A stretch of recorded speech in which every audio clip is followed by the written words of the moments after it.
तो आज बात करते हैं MS धोनी की, उनके क्रिकेट सफर की, और जो विरासत वो छोड़ गए हैं उस पर थोड़ी गहराई से चर्चा करेंगे। जी बिल्कुल। हमारे पास कुछ जानकारी है, जैसे उनकी जीवनी के अंश हैं, ब्रिटानिका से भी कुछ लिया है, और एक छोटा सा परिचय भी है। हाँ। तो कोशिश रहेगी कि इन सब से धोनी के जीवन के जो अहम पड़ाव है, रांची से लेकर वर्ल्ड क्रिकेट के टॉप तक का जो उनका सफर रहा, उसको समझें। हाँ बिल्कुल। और ये देखना दिलचस्प होगा कि कैसे उनकी कप्तानी ने खेल पर असर डाला, और ये भी कि वो खुद कैसे बने, क्या चीजें थी उनके जीवन में। सही कहा। और जैसा कहा, ये सिर्फ आंकड़ों या रिकॉर्ड्स की बात नहीं है, कहानी कुछ अलग है ना। हाँ, एक अलग तरह का सफर लगता है। तो चलिए शुरू करते हैं उनके बिल्कुल शुरुआती दिनों से। रांची में जन्म हुआ जी। स्कूल में पहले गोलकीपिंग करते थे, ये तो खैर काफी लोग जानते हैं। हाँ, फुटबॉल में। हाँ, लेकिन वो क्रिकेट में कैसे आए?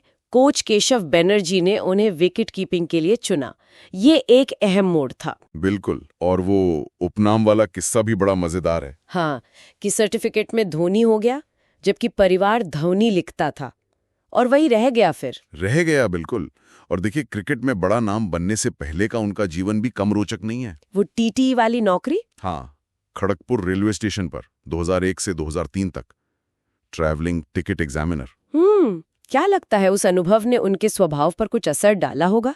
वो जो कैप्टन कूल वाली बात है। सीधे तौर पर तो स्रोत नहीं जुड़ते, पर हाँ, वो अनुभव जिंदगी का एक अलग नजरिया तो देता ही है, जमीनी हकीकत से जुड़ाव। सही बात है। फिर बिहार के लिए खेले, बाद में झारखंड बना तो उसके लिए, और फिर वो BCCI का जो प्रोग्राम था ना, TRDW, talent resource development wing.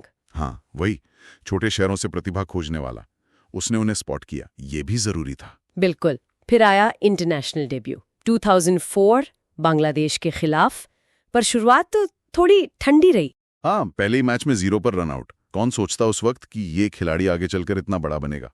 लेकिन ज्यादा इंतजार नहीं करना पड़ा पहचान के लिए। पाकिस्तान के खिलाफ वो पारी, विशाखापट्टनम वाली। हाँ, 5वां वनडे था शायद। हाँ, 148 रन। वो एक तरह से धमाका था। बिल्कुल।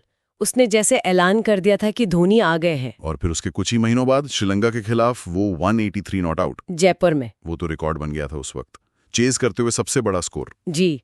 और ये सिर्फ स्कोर नहीं थे, ये उनका अंदाज था, बेखौफ पावरफुल हिटिंग, मैच जिताने का मादा। ये देखा कि दबाव में ये बिखरते नहीं बल्कि निखरते हैं। हाँ बिल्कुल। और फिर कप्तानी का दौर शुरू हुआ। 2007 T20 टीम के कप्तान बने।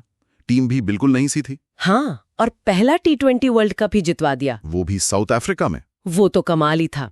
फिर 2011 वर्ल्ड कप, वो फाइनल की पारी, 91 नॉट आउट, और वो विनिंग 6। वो नमा तो शायद ही कोई भारतीय क्रिकेट फैन भूल सकता है। कभी नहीं।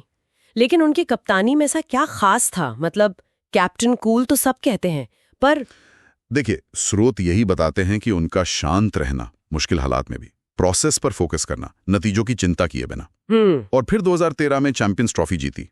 इसके साथ वो अकेले कप्तान बन गए जिन्होंने तीनों बड़ी ICC लिमिटेड ओवर ट्रॉफी जीती हों, T20 world cup, one day world cup और चैंपियंस ट्रॉफी। ये तो अद्भुत रिकॉर्ड है ना? अलग अलग फॉर्मेट, अलग अलग टीमें, समय भी अलग। ये उनकी कप्तानी की रेंज दिखाते हैं। खिलाड़ियों से बेस्ट निकलवाना जानते थे। हालांकि सबसे सफल भारतीय कप्तान रहे, पर उनके तरीकों पर बहसें की हुई हैं। वो तो होती हैं, हर कप्तान के साथ होता है, पर नतीजे तो सामने हैं। और फिर IPLs, चेन्नई सुपर किंग्स, पहले ही सीजन में सबसे महंगी खिलाड़ी बने थे। $1.5 मिलियन, उस वक्त बहुत बड़ी रकम थी। और CSK के साथ उनका जुड़ाव तो एक अलग ही कहानी है। 5 बार IPL जिताया, 2 बार चैंपियंस लीग T20 भी। जी। और चेन्नई में जो उनको प्यार डंगा, थाला कहते हैं उन्हें वहां, मतलब लीडर, बड़ा भाई। ये रिश्ता क्या सिर्फ एक खिलाड़ी और फ्रेंचाइजी का है, या उससे ज्यादा कुछ? लगता तो है कि उससे ज्यादा है। वो वफादारी, 250 से ज्यादा मैच खेले CSK के लिए।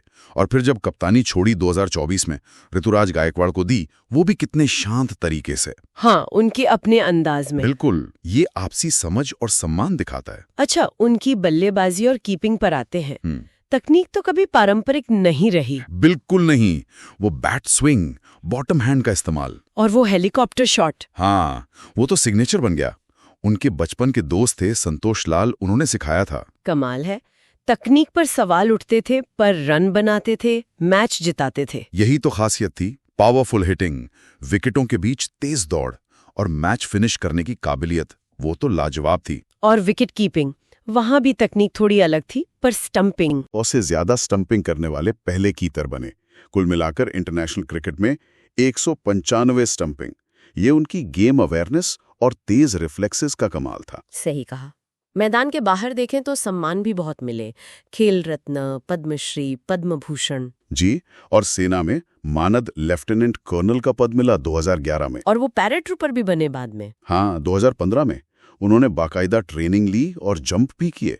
ये दिखाता है कि उनका व्यक्तित्व कितना बहुआयामी है। और बिजनेस में भी काफी सक्रिय रहे हैं। हाँ, उनका अपना लाइफस्टाइल ब्रांड है 7, football team Chennai NFC, hockey team Ranchi Rays में हिस्सेदारी, कार्स 24 जैसी कंपनियों में निवेश, और अब तो प्रोडक्शन हाउस भी है, धोनी एंटरटेनमेंट। तो क्रिकेटर से आगे एक बड़ी पहचान बनाई है। बिल्कुल।